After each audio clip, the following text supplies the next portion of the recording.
제가 어디 나갈게. 안녕하십니까. 지금부터 5.16은 정변인가 혁명인가 세미나를 시작하도록 하겠습니다. 먼저 국기에 대한 경례가 있겠습니다.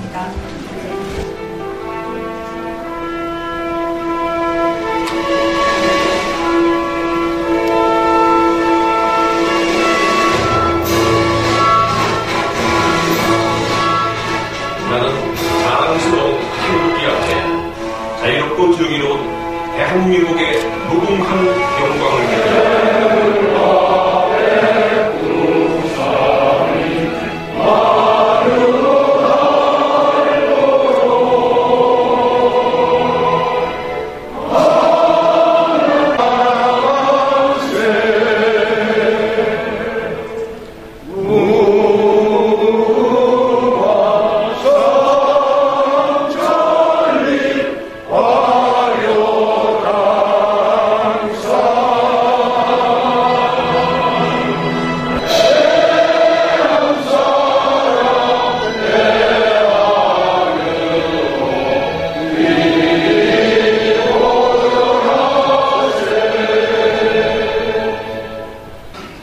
오늘 5.16 혁명 52주년을 맞이해서 52년 전의 생각을 떠올립니다.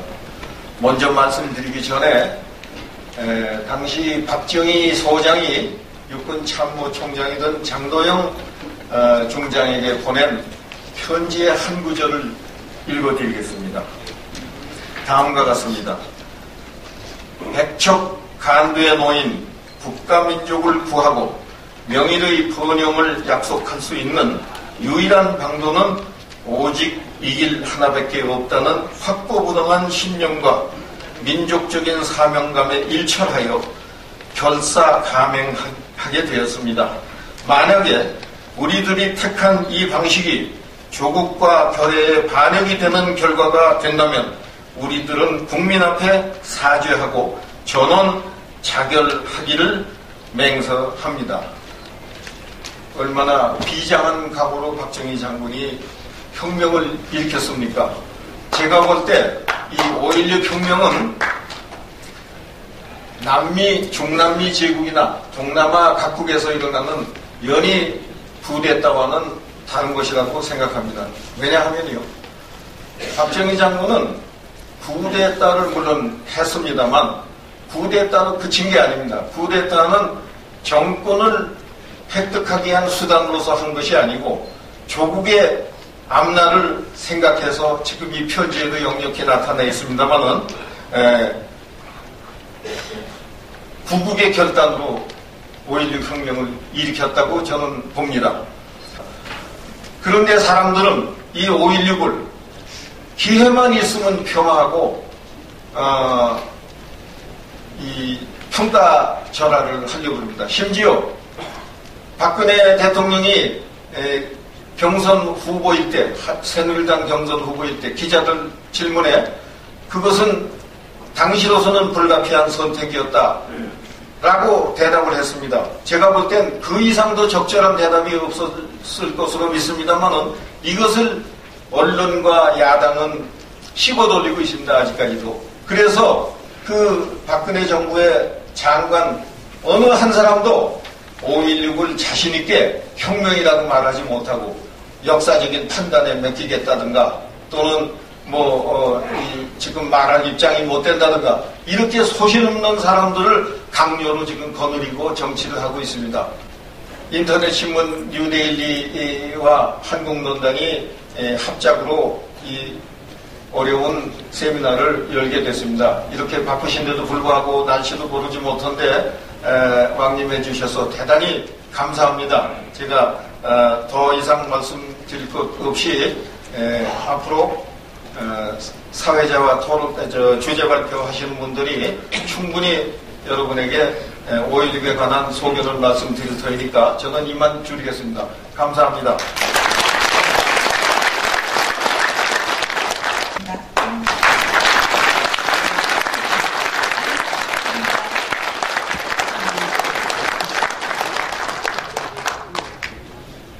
우리가 이렇게 고사를 하는데 절대 군대 동원하지 마십시오. 우리 국방비 총지하면 안 됩니다. 우리가 고사하는 뜻은 이런 데 있습니다. 반대하지 않으면 동원하지 마십시오. 그 첫째. 두 번째는 아침 8시에 참모회의를 소집해 주십시오. 제가 그때 왜 고사를 했는가 하는 설명을 하겠습니다. 그 두 가지 설명을 했어요. 사령관은 누워 계셨습니다. 아주 밤중이니까 일어나지 마십시오. 이 두 가지 말씀을 드렸습니다만 어떻습니까? 동의를 하십니까? 그래, 알았다. 그렇게 하마. 그 말을 들으니까요, 안심되었어요. 그래서 나와가지고 출동 때 전부 동원을 시켜가지고 경찰서로부터 군사령부 부대 전부 점령을 해버렸습니다. 다시 전해전도 해버렸어요. 그러니까 뭐 대구는 전부 우리 형병들이 다 장악을 한 거예요. 그럼 서울은 자주 전화를 자주 했죠. 그럼 오늘 세미나에 참여하시는 발제자, 사회자, 토론자분들은 모두 단상 위로 올라와 주십시오. 52년 전 1961년 5월 16일 날 5.16 정변이 일어났을 때 저는 약관 24살에 3년차 신문기자로 국회 출입을 하고 있었습니다. 5월 16일 하루 전 5월 15일 날 저녁에 지금은 이제 그때 건물이 아니지 롯데 호텔이 되어 있습니다만은 반도호텔 지하에 다이너스티 홀이라는 거기서 장면 국무총리가 참가하는 정치적 모임이 있었어요. 무슨 모임이냐 하면은 그때 민주당이 신구파가 결국 그 민주당과 무슨 당인가요? 그 두 당으로 나뉜 데다가 그래서 민주당이 7.29 총선거에서 절대 다수의 의석을 확보한 뒤에도 있음에도 불구하고 두 당이 분당이 되어가지고 민주당이 가까스로 과반수를 의석을 가지고 있는데 그 안에서 또 여러 분파가 일어나가지고 소장동지회 하는 게 생겨서 이 소장동지회가 장면 총리의 발을 잡고 걸어 넘기니까 장면 총리가 그 소장동지회를 달래기 위해서 소장동지회 사람들하고 다이너스티 룸에서 그 모임이 있었어요. 우리 국회 출입 기자들 여럿이 그 취재하려고 밤늦게까지 거기 있었습니다. 아마 11시쯤 돼가지고 그 회의가 끝나고 장면 총리가 824호실인가 그래 이제 거기서 이 장면 총리가 거기에서 숙식을 하면서 총리를 보시고 계실 때인데 그 방으로 올라가는 걸 우리가 쫓아가서 참 들어갔을 때까지 이 전국 불안을 어떻게 수습하실 생각입니까 하는 걸 가지고 주제로 해서 장면 총리를 이렇게 욱박질렀던 기억이 납니다. 그때 상황이 그랬습니다. 그 5.16이 나기 나흘 전인가 바로 그 반도호텔 커피숍에서 저를 포함해서 기자들 몇이 태완선 이 상공부 장관이죠 그때 하고 주요한 부흥부 장관 하고 만나서 차를 마시면서 쿠데타가 언제 일어나느냐 하는 걸 가지고 담론을 한참 한 기억이 납니다. 이미 그때는 이 군사 쿠데타의 발발이라는 것은 기정사실이 돼 있었어요. 사회적으로. 얼마 전에 로버트 스칼라피노 교수가 주축이 돼가지고 콜론 보고서라는 걸 미국에서 발간했는데 거기에는 남한에서 대한민국에서 쿠데타가 곧 일어난다 하는 것이 예언이 돼 있었고 그때 이 콜론 보고서의 내용에서는 대령급 이제 장성 진급에 실패한 이 대령급들이 주동이 돼가지고 쿠데타가 지금 모사가 되고 있고 곧 현실될 것이다 이렇게 돼 있었어요. 모든 사람이 그걸 믿었어요. 왜 믿었느냐? 그때는 아까 이제 박 장군께서 말씀하셨지만은 국가 사회가 완전히 결단이 나 있었습니다. 국가 관리가 이루어질 수 없는 그런 상황이 되어 있었기 때문에 누군가 이것을 관리하는 어떤 주체가 나오지 않으면은 국가가 이제 완전히 무너지는 것이 아니냐라는 것이 사회적 하나의 컨센서스가 되어 있었고, 그래서 이 군사 정변이 일어나는 것을 사실상 기대하고 있는 사회 심리가 만연되어 있었습니다. 한국논단의 이도영 사장님과 유대일리 우리 임복일 사장님의 고마운 뜻에 감사를 드립니다.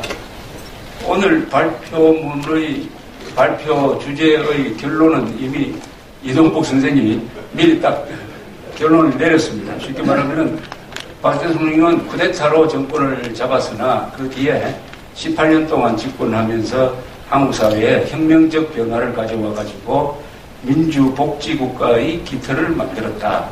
그래서 쿠데타라 불러도 좋고 혁명이라 불러도 좋고 정변이라고 불러도 좋은데 이 총체적 과정은 혁명이라고 부르는 게 맞을 것이다.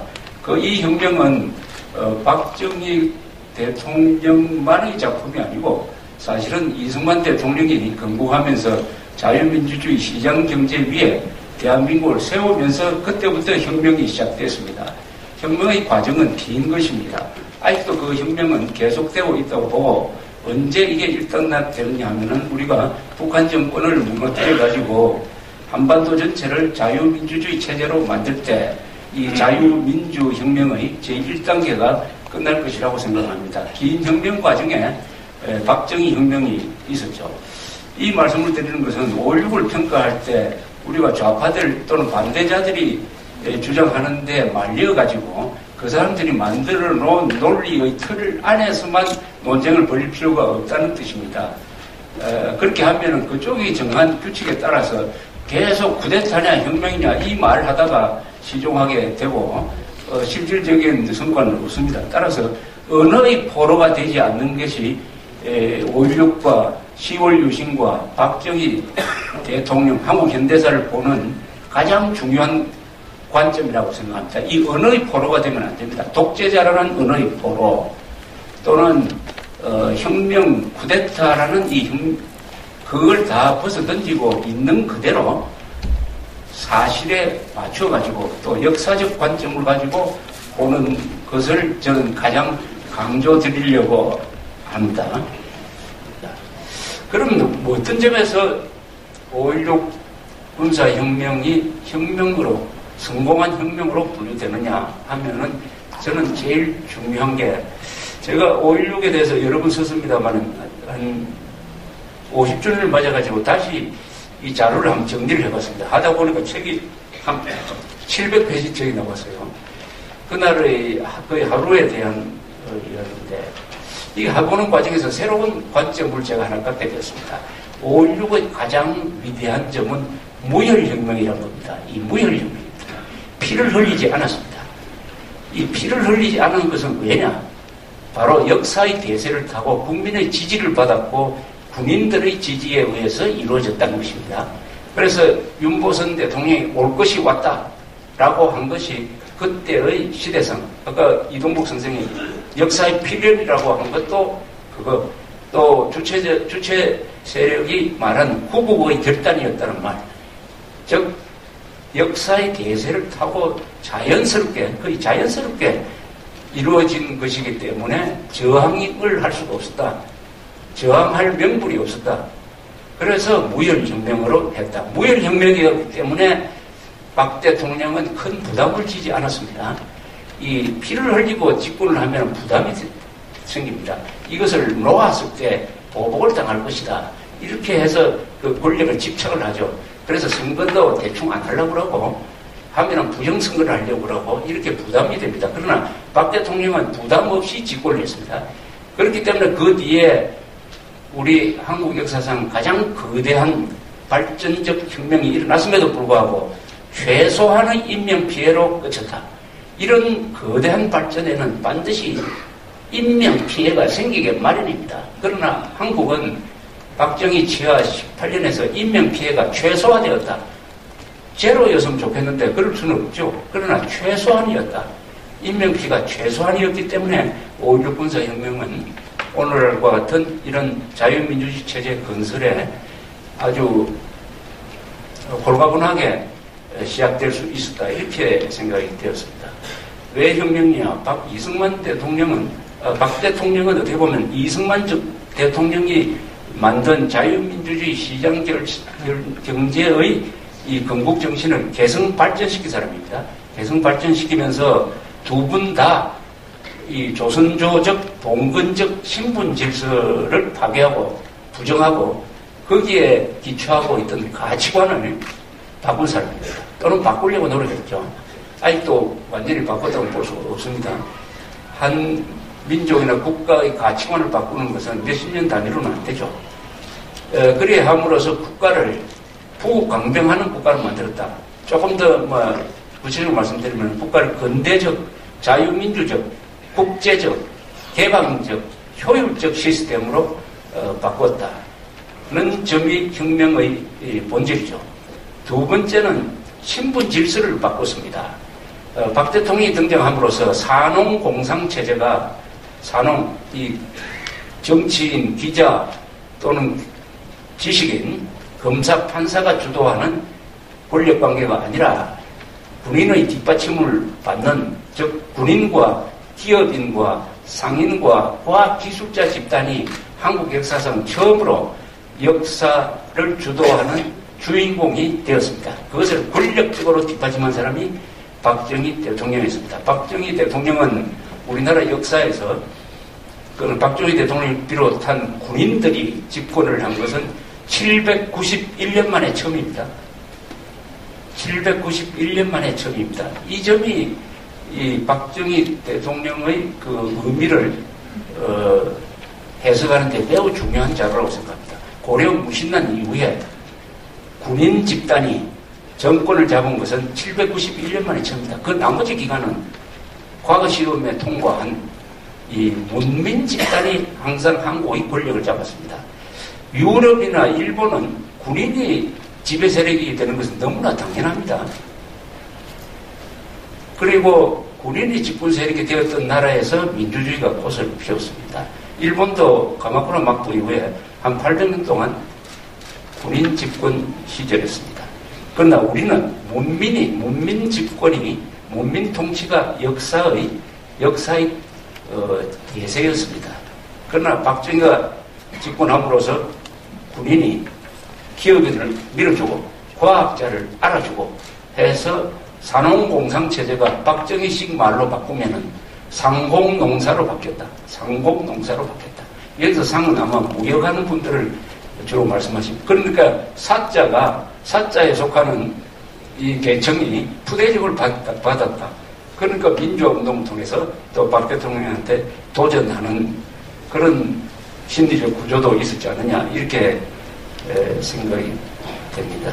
박 대통령의 생애는 이렇게 정리를 합니다. 저분은 교사였습니다. 군인이었습니다. 혁명가였습니다. 또 위대한 CEO였습니다. 이 혁명가 레볼루셔너리라고 그러죠. 레볼루셔너리는 모택동처럼 이 행정가로서는 실패하는 경우가 많습니다. 그러나 박 대통령은 두 가지를 겸했던 사람이죠. 그렇다면 또 박 대통령 이 5.16에 대한 이런 시각이 있습니다. 박 대통령은 흔히 5.16에 대해서 항상 부담을 갖고 있었다. 헌정 질서를 무너뜨린 데 대해서 부담을 갖고 어떻게 하면 정통성을 확보할까. 그래서 열심히 경제개발에 주력을 했다. 이렇게 이야기합니다. 죄의식이 있어가지고. 이것은 박 대통령을 몰라도 참 한참 모르는 사람이고, 박 대통령의 쓴 글이라든지 연설을 한 번도 읽어보지 않고 그냥 박 대통령을 폄하할 목적으로 이런 이야기를 하는 사람들이 있습니다. 백면 서생들이 주로 하는 이야기죠. 박 대통령은 5.16에 대한 확신을 갖고 있었습니다. 그리고 10월 유신에 대해서도 확신을 갖고 있었습니다. 그 확신의 근저에는 어떤 생각이 있었느냐. 민주주의는 하나님이 아니다. 지금 한국은 민주주의를 우상화해가지고 모든 판단 기준을 민주주의로 합니다. 민주냐 반민주냐고 이렇게 반민주냐고 이야기합니다. 그러나 박 대통령은 민주주의의 불가피성을 인정을 합니다. 그러나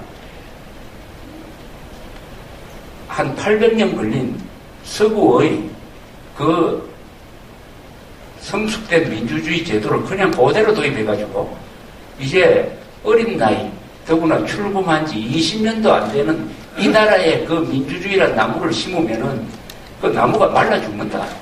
그런 민주주의를 하면은 나라가 망한다. 민주주의를 한국식으로 바꿔야 된다. 민주주의라는 것은 얼마든지 바꿀 수가 있다. 그래서 한국식 민주주의, 민족적 민주주의, 행정적 민주주의, 교도적 민주주의, 여러 가지 그 민주주의를 우리 현실에 바꾸려는 생각을 갖고 있었습니다. 이게 박정희 대통령의 위대한 주체성이라고 생각합니다. 이 점도 박 대통령을 평가할 때 놓치는 부분이 많아요. 어떻게 보면 이승만 대통령 이후에 지금까지 대한민국 국민들 중에서 공개적으로 민주주의는 하나님이 아니다 라고 말한 유일한 사람이라고 생각합니다. 유일한 사람이라고.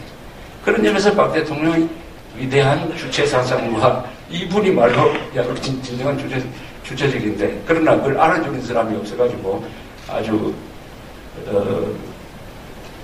고독했다고 생각합니다. 이 점에서 고독을 했다 생각합니다. 그래서 박 대통령은 국적 있는 민주주의를 해야 된다. 국적 있는 민주주의를 해야 된다. 전쟁 중인 나라에서 서구식 민주주의를 그대로 하면 안 된다. 이것을 다시 변형시켜야 된다. 우리 주체적으로 바꿔야 된다. 그런 점에서 박 대통령을 반민주 세력이라고 보는 사람이 있는가 하면은 그게 아니고, 그렇게 했기 때문에 우리가 민주주의를 제대로 작동시킬 수 있는 경제적 기반을 만들어냈다. 그런 점에서 이승만과 박정희야말로 한국 민주주의의 2대 건설자다. 이렇게 말하는 사람들이 있습니다. 저는 후자에 동의하고 있습니다. 그 다음에 그래서 박 대통령은 자신의 박 대통령은 2차례 쿠데타를 한 사람이죠. 5.16만 쿠데타가 아니라 10월 유신도 이건 친위 쿠데타죠. 헌정 질서를 중단시켰으니까 그 2번의 쿠데타에 대해서, 특히 유신에 대해서 이 사람 죽을 때까지 한 번도 죄의식을 느껴보지 않고 후회하지 않았다. 이렇게 생각됩니다. 그리고 10월 유신과 5.16의 관계는 5.16의 완성 단계가 10월 유신이죠. 10월 유신이 없었으면 5.16은 저는 실패했다고 봅니다. 5.16과 10월 유신이 하나의 세트로서 18년 동안 있었기 때문에, 그러니까 5.16을 긍정하고 10월 유신을 부정할 수는 없다고 생각합니다. 이 논리적으로. 그 다음에 역사적 평가입니다. 이 5.16은 이미 역사적 사건입니다. 역사적 상황이에요. 이것을 평가를 할 때 이 박근혜 씨로 하여금 사과하도록 만든 그 공박의 논리가 뭐냐 하면은 헌정 질서를 무너뜨렸다. 인권을 침해했다. 그러니까 사과하라 하니까 제일 처음에 역사에 맡긴다 하다가 막 결국 사과한 적이 있습니다만 그것은 참고사항이고 그 사과에 우리가 동의할 수는 없는 거죠. 이 지난 총선과 대선에 투표한 사람이 연인원으로 제가 계산을 해봤습니다. 작년 총선과 대선에서는 5,253만 8,257명입니다. 그래서 새누리당과 박근혜 씨한테 국정 운영의 권한을 줬어요. 여기에 뜻이 담긴 게 있습니다. 지난 2차례 선거에는 하나의 역사관 전쟁이었습니다. 대한민국을 부정하는 사람과 긍정하는 사람, 박정희를 부정하는 사람과 긍정하는 사람, 이승만을 부정하는 사람과 긍정하는 사람. 그런데 결론은 어떻게 나왔느냐? 한국 현대사를 긍정하라. 한국 현대사를 긍정하는 세력한테 정권을 주겠다. 그래서 저는 역사적 논쟁은, 역사관 논쟁은 작년 선거로서 결론이 이미 났다고 봅니다. 결론은 났다고요. 총체적인 결론은 났어요. 즉 한국 현대사를 긍정하라. 독재자라고 욕하던 욕먹던 사람의 딸을 대통령으로 뽑았으니까 이제는 역사관 논쟁, 한국 현대사를 총체적으로 긍정하라. 강론적으로 비판하고 토론하는 것은 있을 수 있으나 한국 현대사, 이승만, 박정희 다 긍정해야 된다는 국민적 결단이고 주권적 결단이고 헌법적 결정입니다. 이것을 앞으로 우리는 어떤 자리에 나가서 토론하더라도 가장 중요한 정당성의 근거로 삼아야 된다고 생각합니다. 이 역사적 평가는 법률적 평가로 하는 것이 아닙니다. 법률학자들이 나와가지고 헌정 질서를 무너뜨렸으니까 뭐 이렇게 이야기를 합니다. 헌정질서를 무너뜨리는 그건 사실이죠. 그러나 역사는 법률이라는 잣대만으로 결정할 수 없어요. 역사를 판단할 수 있는 여러 가지 종합적인 기준이 하나 있어야 됩니다. 역사는 종합적인 흐름이에요. 그러나 그것을 법률 하나로만 한다? 이것은 마치 어떤 물건의 무게를 재는데 저울을 가지고 오지 않고 이 자를 가지고 와가지고 계속 재려고 하는 거하고 마찬가지입니다. 역사를 법률이라는 자로 잴 수는 없는 것입니다. 그건 다만 참고사항은 되죠. 그래서 역사를 어떻게 평가할 거냐 하는 것의 몇 가지 기준을 제가 제시를 하겠습니다. 5.16이나 유신 조치의 전과 후를 비교할 때 나라의 형편과 국민들의 삶이 나빠졌느냐 좋아졌느냐 이걸 봐야 됩니다. 결론은 좋아졌다죠. 역사적 발전을 위한 희생, 특히 인명피해의 규모는 어느 정도였느냐. 아무리 혁명의 뜻이 좋다 하더라도 지금 시리아처럼 저렇게 해가지고야 무슨 의미가 있겠습니까? 그런데 한국은 변화의 규모에 비하여 최소의 희생을 치렀다. 그 다음에는 그 시대 비슷한 나라들과 비교를 해야 된다. 특히 우리하고 같이 가던 나라, 말레이시아, 필리핀, 태국, 대만 이렇게 보면 박정희의 유신시대를, 특히 박정희의 유신시대를 거치면서 한국이 동급의 나라들을 앞서기 시작하였다. 그 다음에 역시 한반도에서 대결하는 같은 민족인 북한과 비교를 해야 됩니다. 북한과 비교하면 박정희 시대는 천당과 지옥 수준으로 갈리는 계기가 되었다. 박 대통령이 돌아가시니까 그런 생각을 이어가는 사람이 없었습니다. 그래서 지금 이런 자리가 필요할 정도로 박정희 사상에 대한 방어가 지금 제대로 안 되고 있다고 생각을 합니다. 결론적으로 박 대통령은 봉건적 가치관, 즉 명분론적, 위선적, 도덕적 가치관과 민주주의 우상화에 반대한 자주적 사상가였고 그리하여 이승만과 함께 한국 민주주의의 2대 건설자가 됨으로써 오늘날 삶의 질 랭킹이 세계 12등인 그리고 민주주의 성숙도 랭킹에서 일본과 더불어 22등 완전한 민주주의로 분류되는 이것은 영국 이코노미스트 인텔리전스 유닛이라는 회사에서 측정한 것입니다. 그런 나라를 만드는데 결정적인 공을 했다. 물론 이승만 대통령이 만든 농지개혁, 교육개혁, 한미동맹이라는 그 레일을 깔고 박정희가 달렸다. 또 많은 사람들이 놓치고 있는 것은 박 대통령의 후계자 전두환 대통령이 과도기의 위기 관리를 잘했다. 이승만이 있었기 때문에 박정희가 있고 전두환이 실패했더라면 아마 박정희에 대한 평가도 같이 내려갔을 것입니다. 박 대통령의 행복은 전과 후의 지도자를 잘 만났다. 이런 점이 아닌가 이렇게 생각합니다. 이상입니다. 감사합니다. 저는 박정희 대통령 지하에 살면서 별로 그렇게 독자라고 느낀 적이 사실 없어요. 그러니까 괜히 나중에 하는 얘기들이에요. 그러니까 무슨 얘기냐면 독자라고 느꼈던 거는 긴급조치 9호 이후입니다. 75년 5월 22일 이후예요. 그러니까 그때가 되면은 긴급조치 9호가 주요가 뭐냐면 계모임이나 저것마저도 이제 법규에 해당이 되거든요. 돌모임도 서너 명 이상만 모여도 사전 신고 대상이 돼요. 그 이전에는 제가 보면 저에서 야 너가 말한 독재가 뭐냐? 저 정치학 좀 아니까 사실은 유신 같은 경우도 가부장적 권위주의, 그러니까 페트리아킥 이제 그 오소리테리아니즘이라고 해야죠. 그래서 저는 그런 면에서 그 당시 데모할 때도 박정희 대통령을 무슨 이렇게 크게 증오를 하거나 그런 적은 없었던 것 같아요.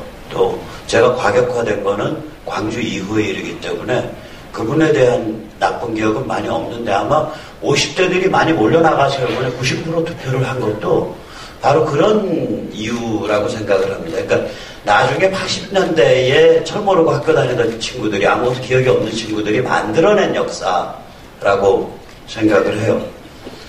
돌이켜보면은 이제 제가 시간이 이제 한 몇 분 없기 때문에 이렇게 뚝뚝 결론적인 것만 말씀을 드리면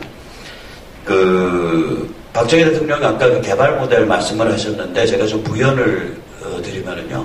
박 대통령 이전에 모든 후진국 공업화 모델은 수입 대체입니다. 임포트 서브스티튜트입니다. 그래서 그 노선을 가서 나라를 들어먹었던 대표적인 두 개의 나라가 인도하고 아르헨티나입니다. 아르헨티나는 100년 전에는요, 이탈리아급의 선진국이었었어요.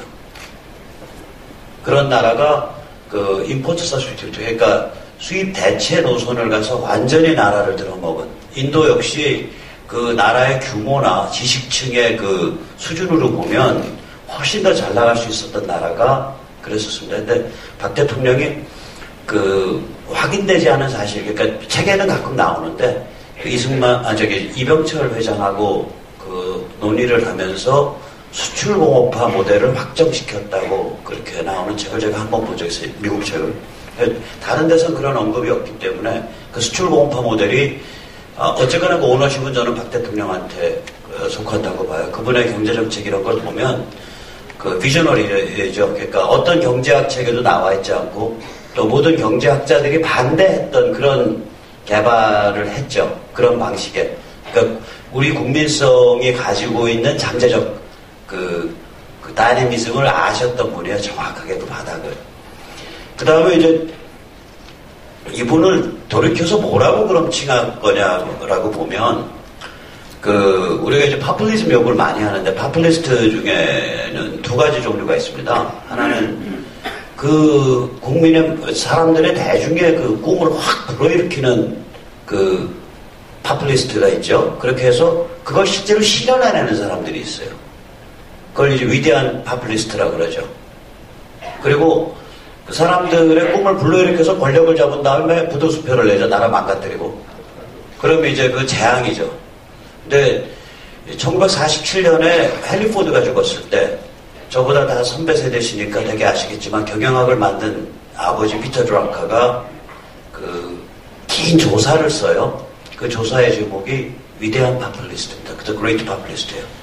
그러니까 이분은 한마디로 잘 살아보자라는 욕망을 근대라는 형태로 해방시킨 분이에요.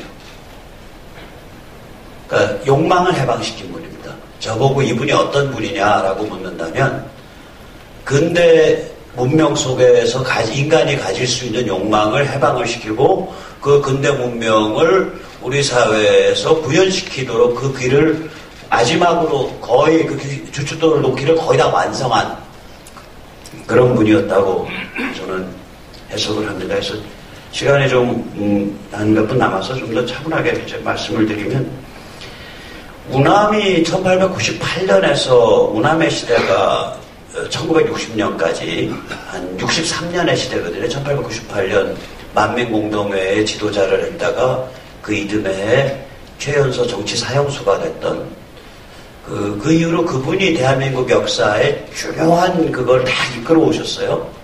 건국도 결국 나중에 주도를 하셨고 국가의 시스템도 잡으셨고 다 그러셨는데 박정희 같은 경우에 보면 본인이 지배한 시기 18년인데 근대의 물고 욕망의 물고를 너무 확실히 터놔가지고 그 이후에 박정희의 부하들이 10년을 잡았고요. 제가 YS가 됐을 때 제가 이제 그 운동권이니까 그쪽에 7력이니 8력이니 한참 날뛸 때 그분들 중에 한 분이 불러가지고 이제 삼김의 시대 끝났다 그래. 제가 대놓고서 삼김은 박정희한테 과외를 받은 사람들인데 당신들은 과외 받은 사람들의 과외 받은 사람이고 그게 끝나겠냐. 앞으로 계속 간다. 그랬다가 그다음부터 안 부르더라고요. 화를 엄청 내시면서. 그러니까 결국은 박정희 부하들의 시대가 10년, 그 다음에 박정희에게 반항했거나 아무튼 뭐 과외받은 사람들의 시대 혹은 마지막에 뭐 반항했던 사람, 노무현 같은 그게 15년. 그리고 드디어는 다시 또 박정희의 그 후광과 관련이 된 따님의 시대가 5년이 왔단 말이에요. 그리고 아무튼 간에 뭐 이름을 어떻게 바꾸든 간에 아무튼 박정희 시대가 광범위하게 이제 제가 가만히 따져보니까 57년이에요. 그럼 앞에 63년이랑 합치면은 두 갑자입니다. 두 갑자예요. 그래서 제 생각에 이 두 갑자 끝 무렵에 아마 어쩌면 북한과 통일이 되고 우리 사회 근대가 완성되지 않을까 그런 생각을 합니다. 왜 그러면 이분이 박정희라는 자연인 세 사람 그 이름은 세자의 문제가 아니고 이 못 살고 가난하고 과거의 정신적 전통은 상당히 높은데도 불구하고 중국과의 그 갈등이나 기타 압력에 의해서 억제되어 왔던 이 결의에 그 근대를 당쳐서의 그 몸부림에 어떤 큰 한 획을 그은 분이시기 때문에 앞으로도 이제 몇 년 더 그렇게 완성이 돼야겠죠. 마지막으로 제가 이제 거의 오늘 드릴 말씀은 거의 드렸어요. 저는 이렇게 그냥 광범위한 얘기를 좀 두서없이 하겠습니다. 마지막으로 드리고 싶은 말씀은 아까 시월유신 말씀을 해주셨는데, 이거는 아까 조각재 대기자님께서 정확히 말씀을 짚어주셨어요. 저도 그렇게 봅니다. 그러니까 박정희 같은, 이승만도 그랬고 박정희는 더더욱 그런데 이승만도 또 더 그렇고요. 무슨 얘기냐면 이 맞수가 없는 지도자들이에요. 하늘에서 뚝 떨어질 것 같이 예외적인 그 시대의 일반적 사람을 확 넘어서는 차원을 가진 지도자여가지고 맞수가 없다고, 영어로 careless라 그러는데, 민주주의는 맞수가 있어야, 건전한 맞수가 있어야 민주주의가 돼요. 언론이 건전해야 되고 지식인이 건전해야 되고, 그리고 쌀떡에서 인심 난다고 밥 먹고 살아야 되고, 제가 기억을 하면 87, 8년, 6, 7년이 되도록까지 자식 하나 취직시키려면 부모가 속에서 써들고 같이 손 끌고 다녔었거든요. 그런 상태에서 어떻게 민주주의가 되냐고요. 맞수도 제대로 없고. 그러니까 저는 민주주의에 대해서는 이분에 대해서 전혀 얘기하고 싶은 생각이 없고, 5.16 이후에 이분이 주도한 근대화 정책을 중국 안에서 스톱할 수가 없잖아요. 거기다가 국내외적으로 그러니까 베트남전의 패망이 결정되는 게 거의 70년, 71년이란 말이에요. 발 빼기 시작한다고요. 그 다음에 저거 나오죠. 미중 국교 정상화. 그리고 북한의 푸에볼로 납치 1.2 사태 이후로 계속 도발 이어지죠. 그 다음에 경제는 이제 눈썹 가발 봉제 시대는 끝난 거 아니에요. 71년쯤 되면. 그게 전태일 부신 사건으로 상징되는 거거든요. 눈썹 가발 봉제 시대가 끝난 거라고요. 그러니까 경제체제는 바꿔야 되는 상태라고요. 근데 맞수가 될 수 있는 건전한 정치권은 형성되어 있질 않아요. 이거 보니까 알고 사고 치신 겁니다. 내가 지옥 가대로 일 저질러 버리겠다라고 결심을 하신 분이에요. 그래서 아까 죄책감 저도 그런 거 전혀 없다고 생각해요. 그런 게 있으면 박정희 닮지 않죠. 알고 사고 친 사람이에요. 그러니까 이거 일 저질러서 나중에 무슨 결과가 오더라도 끝까지 가겠다. 그러니까 굉장히 어떤 점에서 비극적인 결정을 내리신 분이에요. 그러니까 이제 저같이 머리 들이받고 가끔씩 싸웠어도 그분의 그런 깊이를 그때 어렸을 때도 느꼈기 때문에 그분에 대해서는 별로 전혀 다른 느낌이 없습니다. 하나가 그렇고요. 두 번째 이제 조금만 말씀을 드리면 이제 한 가지만 더 말씀드리면 될 것 같습니다. 그래서 이분의 유신 체제가 어떠냐, 비극이다 이런 얘기도 했고, 이분 유신 때 제가 하나 꼭 부탁드리고 싶은 거 다른 사람들한테 뭐냐면, 유신의 마지막 업적이 뭐냐, 저는 안정화 정책이라고 생각을 해요.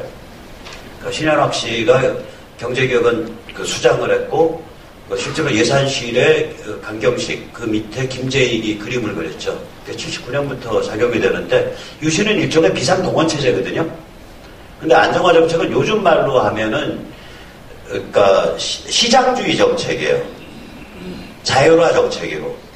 그러니까 이분 스스로 최소한 정치 권력은 속된 말로 빠꾸오라야 힘들다고요. 한번 그렇게 권위주의로 확 비상동원 체제로 각을 잡아놓으면 이게 빠꾸오라야가 안 되잖아요.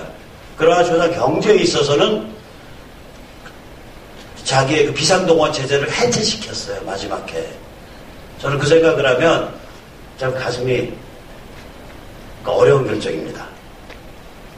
굉장히 어렵고 제가 인정하는 결정이고, 그 결정이 나중에 전두환 때에 이어져서 지금 우리가 보는 이런 다양한 사회가 될 수 있는 마지막 초석이 됐다고 생각을 합니다. 그래서 마지막 제가 썼던 짧은 메모의 마지막 문장을 읽어드리면, 5.16은 쿠데타로 시작해서 근대화 혁명을 구해냈다. 그러나 거기에는 근본 토양이 있다. 이 근본 토양의 핵심은 인적 자원과 사회, 정치, 경제의 근본 원칙이 확립되어 있었다는 점이다. 인적 자원은 고등교육을 받은 청년층과 대량으로 미국에서 연수를 마치는 그런 군부의 아주 양질의 있었고, 사회정치 경제의 근본원칙은 자유민주주의 한미동맹 개방경제를 뜻한다. 이게 확립되어 있었어요. 박정희 대통령 이전에. 그분은 이 가능성을 100% 이용을 해서 거기서부터 큰 그 욕망의 물꼬를 터버리는, 그래서 그야말로 본격적인 근대가 이 땅에 시작될 수 있게 만든 그런 역할을 하셨다고 생각을 합니다. 예, 박사님. 수고하셨습니다. 조갑재 선생님이 아주 절도 있고 요령 있게 5.16에 대해서 아주 설명을 잘 해주셨습니다. 그러니까 제가 며칠 밤을 정리해서 가져온 그 메모하고 너무나 비슷해가지고서 이제 그거를 제쳐놓고서 제가 그 느낌을 말씀 올리겠습니다. 중복될 것 같기 때문에. 오늘 아침에 그 신문에 메르켈 독일 수상의 과거라는 기사가 났습니다. 그런데 여기서 이제 제 가슴을 울린 게, 메르켈은 동독 정권 시대에 마르크스 공산주의 쇠뇌를 하는 운동에 참여해서 전위적인 역할을 한 사람이라는 것이 지금 이제 오늘 기사에, 그리고 또 이거를 라프만이라는 사람이 저술한 책에 그 행위가 지금 이제 적혀 있다고 해서 이게 기사가 됐는데, 문제는 메르켈이 대변인을 통해서 말하기를 그때는 참으로 젊었었다. 그때는 참으로 젊었었다. 이것이 제 가슴을 울리고 있습니다. 저는 1960년 4월 16일 바로 이 창문에서 내다보면 이 건너 건물이 국회의사당인데, 거기서 제가 대학 1학년에 그 학교 학생은 아니지만 지나가다 보니까 고려대학교 학생들이 모여가지고서 3.15 부정선거를 규탄하고 거기서 이제 데모를 하고 있었습니다. 그런데 그 자리에 잠시 멈춰서 보고 있었는데, 당시에 그 고려대학교 유진호 총장이 서둘러 거기를 오셔가지고서 학생들한테 젊은이들이 부정을 보고서, 불의를 보고서 이렇게 성토를 하고 데모를 하지 않으면 나라의 미래가 없는데, 나도 적극적으로 그대들의 충정에 동의한다. 그러나 지금 사회가 너무 혼란스러우니까 학교로 우리 같이 가서 얘기를 하자. 그래가지고서 그 학생들이 오후에 청계천을 통해가지고 이제 수백 명이 다시 고려대학교 안암동 교사로 돌아가는데, 저도 어쩌다 보니까 거길 따라갔습니다. 지금 청계천 사가 배옥에 달이 있는데 이르러가지고 순식간에 수백 명이 깡패 집단이 나타나가지고 아령을 든 자가 없나, 몽둥이를 든 자가 없나, 그래가지고 무조건 두드려 패기 시작을 해가지고 그 자리에서 학생들이 피를 흘리고, 저도 그냥 얼굴에 좀 상처를 입고 했는데, 그 일이 더 격화돼가지고서 바로 며칠 후에 서울에서 4.19 학생들 의거가 이루어지고 그렇게 됐습니다. 그런데 그 당시에 치안이라는 것이 물론 자유당 말기지만 사회가 도저히 아주 막바지에 다다라가지고 행정이 이루어지지 않고 교통도 어떻게 정리가 안 되고 그렇게 이제 된 것은 여기 저보다 선배 어른들 많으시니까 아마 기억하시는 분들은 기억하실 거예요. 그 이후에 4.19 이후에 이제 민주당 정권이 수립되고 나서 민주당 정권은 사실 커다란 무슨 노력이 없이도 그대로 그냥 학생들 피해에 의해서 정권을 이제 맡게 됐는데, 그걸 좀 잘해 나갔으면은 5.16도 필요 없을 텐데, 이 사람들이 심판이 구판이 싸워가지고 매일 그냥 난장이 벌어져가지고 국회에 상인군들이 몰려들어가서 곽상은 국회의장석을 점령하지 않나, 교통 나중에 순경들까지 데모를 하지 않나, 그런 난장이 되고 또 학생들은 북한 학생들, 김일성대학교 학생들 우리 판문점으로 오라. 우리들은 글로 올라가겠다. 이런 사안이 돼버렸어요. 그렇게 하더라도 장면 정권이 그걸 어떻게 제어하지 못하고 그래가지고서 이제 5.16을 맞이하게 된 겁니다. 그런데 제가 이 메르켈 독일 수상이 현재 21세기에 상당히 대처 이후에 출중한 인물이라는 출중한 지도자라는 그런 평가를 받고 있는데 이분이 지금 독일이 지금 공산주의 국가는 아니지 않습니까? 그런데 당시에 마르크스 공산주의를 젊은 사람들한테 세뇌시키는 행동을 한 거는 그 당시에는 나는 젊었기 때문에 그걸 지금 내가 구태여 뭐라고 변명하고 싶진 않지만 그땐 젊었었다. 그땐 잘 몰랐었다. 그런 것이 제 가슴을 울리는 겁니다. 근데 오늘도 우리가 이 52년 5.16을 가지고서 논쟁을 지금 하고 있는데 이것이 쿠데타냐 혁명이냐 하는데 너무나 안쓰럽고 지금은 사실 이런 거 할 때가 아닌데 그동안에 박정희 대통령 이후에 수많은 대통령들이 그 대통령들이 행적을 우리가 보면은 박정희가 옳으냐 그르냐는 그대로 그 대통령들이 운반을 하고 있습니다. 예를 들면 경부고속도로 만들 때 가령 경우에 김대중 씨가 이구자리를 싸가지고 가서 양재동 발파장에 시작하는 날 이거 경부고속도로 하면 망한다. 근데 들어놓았어요 거기서. 그 사진이 지금도 있습니다. 그러면 그걸 어떻게 해야 되겠어요? 그걸 민주적으로 해서 법률적으로 재판을 걸어가지고 나가도록 해야 하겠습니까? 어떻게 하겠습니까? 그러니까 군인들이 가가지고 드러냈어요 그냥. 그래야 일을 할 수 있으니까. 그런 식으로 일을 해왔는데 제가 지금 기억에 역력한 게 아까 백년 전쟁 친일 사전 이런 이제 일부의 사람들이 있는데 그 중에 주도적으로 이러는 사람이 난민전 사건으로 인해 가지고 상당한 무기에서부터 20년 이상의 징역을 선고받고 감옥에 있을 때 누구라고 여기서 밝히긴 못하지만 조선일보 송지영 선생하고 선우이 주필하고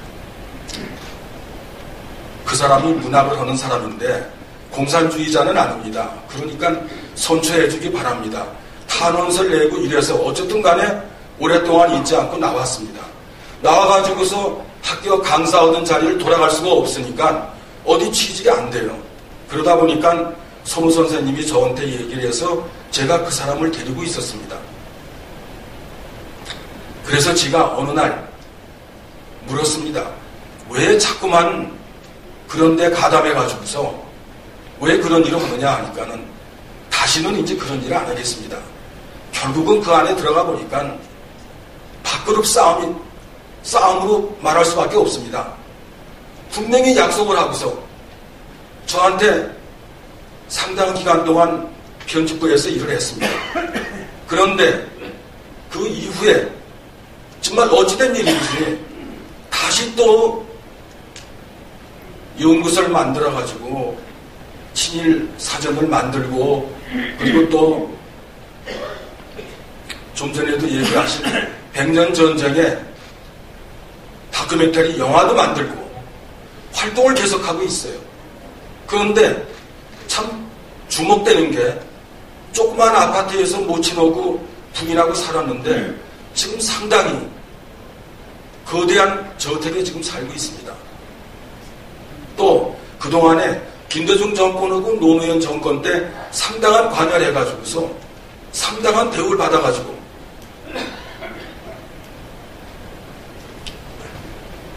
그런 걸 보면은 지금 사실 이 자리에서 우리가 박정희에 대한 학문적인 연구, 5.16에 대한 학술적인 연구 이런 것을 52년이 됐으면 발표를 하고 그걸 연구하는 그런 이 세미나 자리가 돼야 되는데 지금 55년 동안 지금 역력한 역사적인 증명이 지금 다 이루어졌는데 불구하고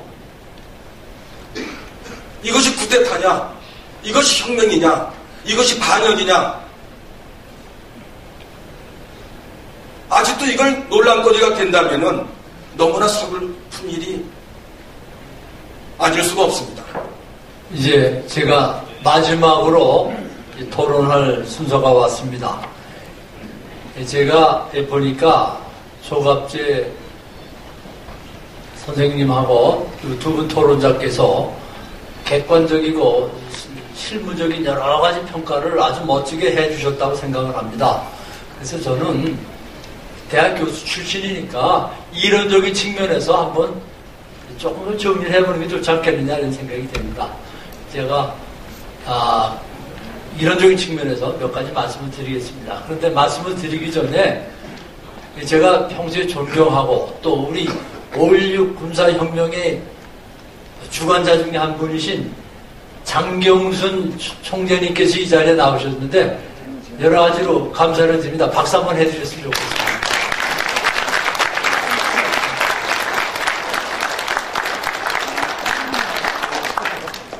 자, 그럼 저는 아주 본론적으로 들어가겠습니다. 그럼 5.16을 어떻게 판단할 거냐?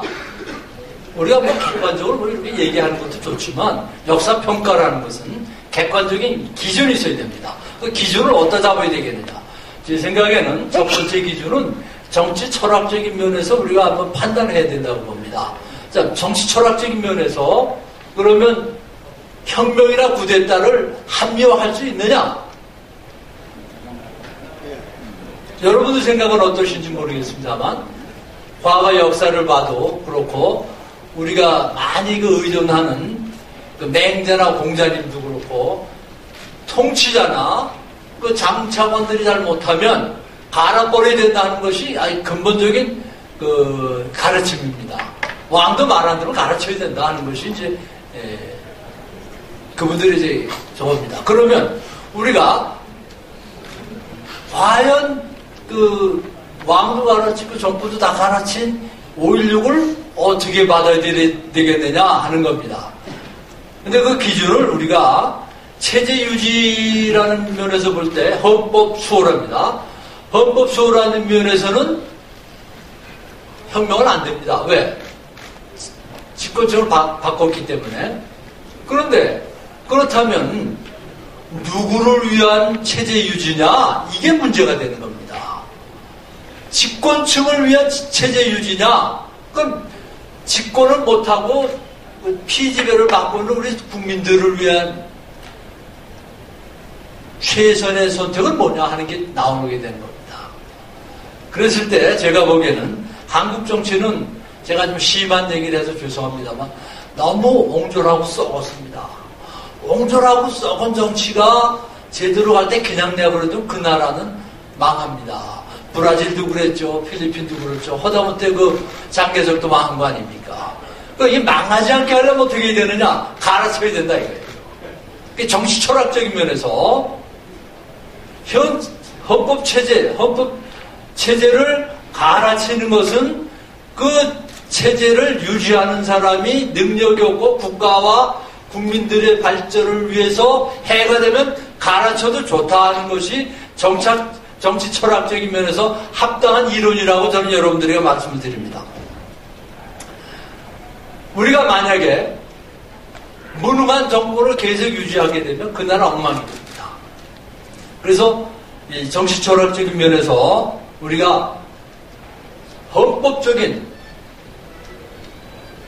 수호, 체제 유지 이것만을 강조하게 되다 보면은 국가가 망하는 수가 많습니다. 그러니까 국가가 위기에 처했을 때는 불가피하게 새로운 혁명이 필요하다는 것을 여러분들에게 말씀드리고 싶습니다.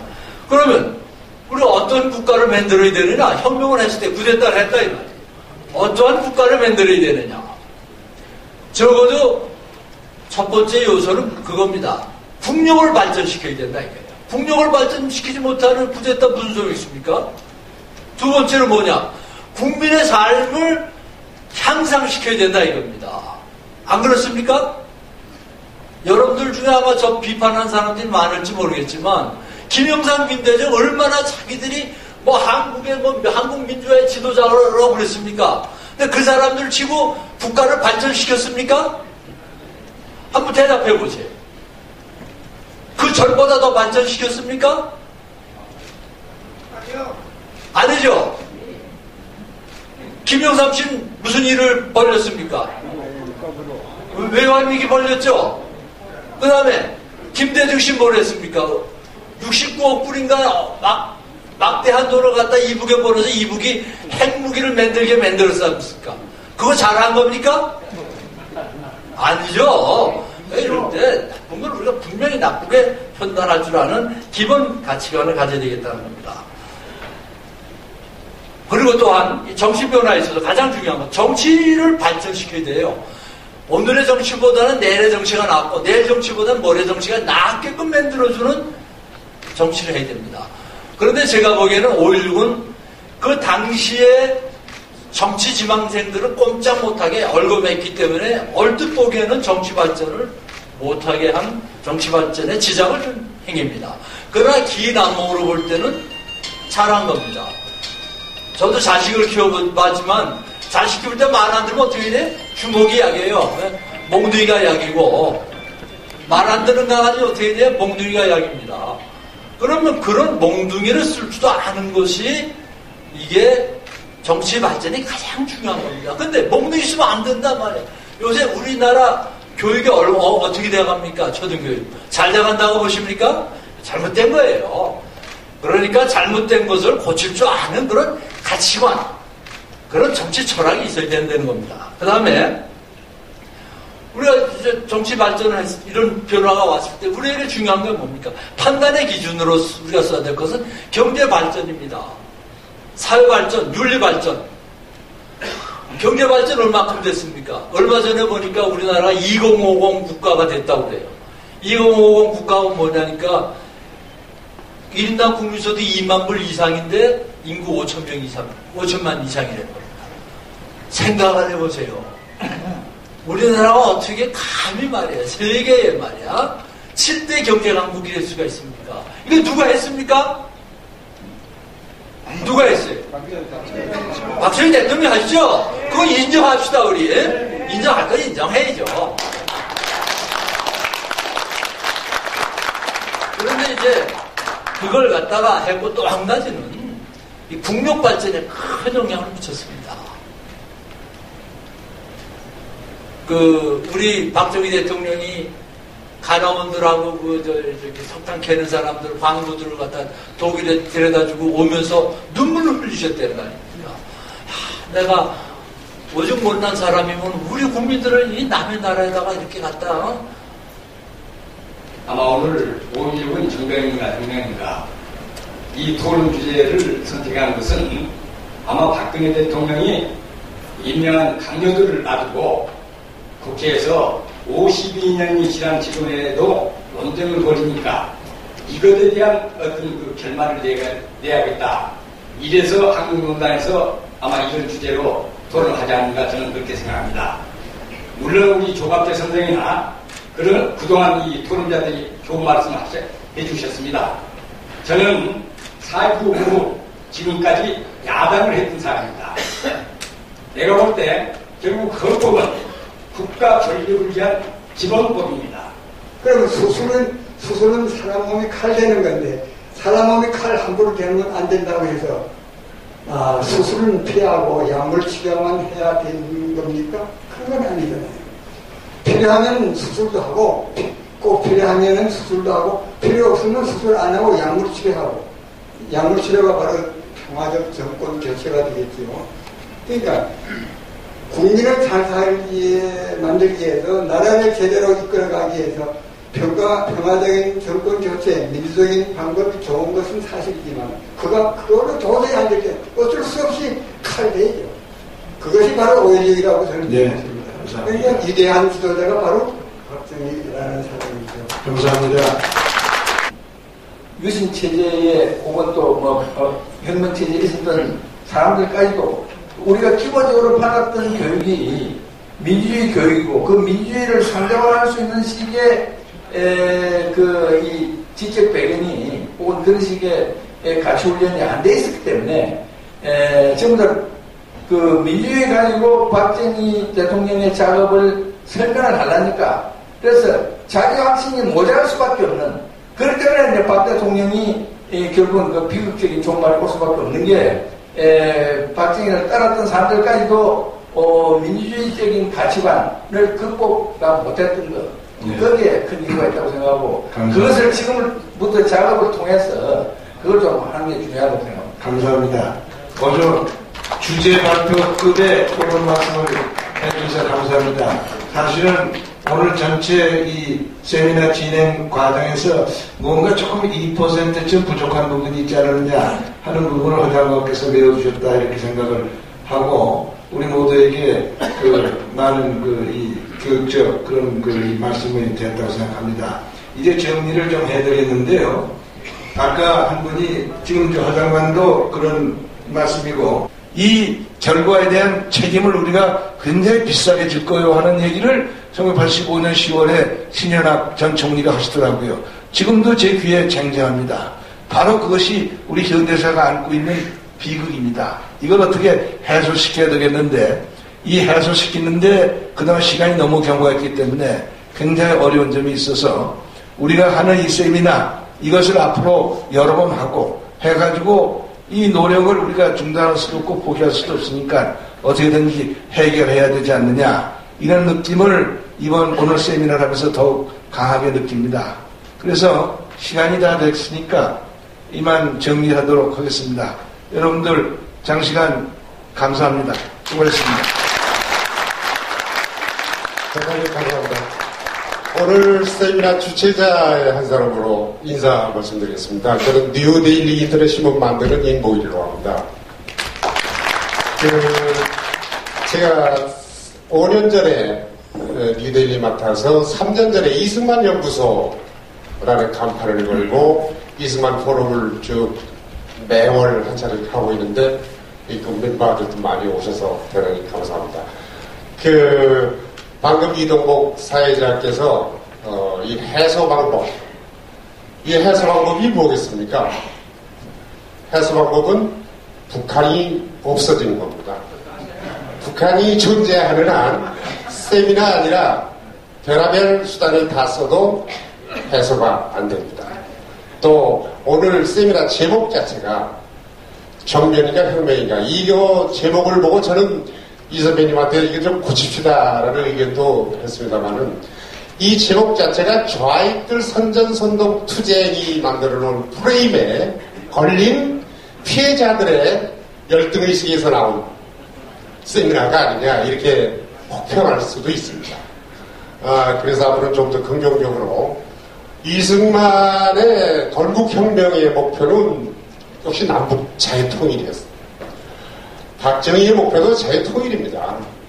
5.16 유신 그 구분에서 얘기하는 건 정치학자들이 글 써서 연구해서 먹고 살아야 되니까 프로젝트 나누는 거고 앞으로는 좀 더 긍정적이고 적극적으로 자유통일로 가는 태제를 걸고 세미나를 자주 할 수 있도록 노력하겠습니다. 발표해 주신 조갑재 선생님, 이동복 선배님 모두 토론해 주신 여러분들 감사드리고요.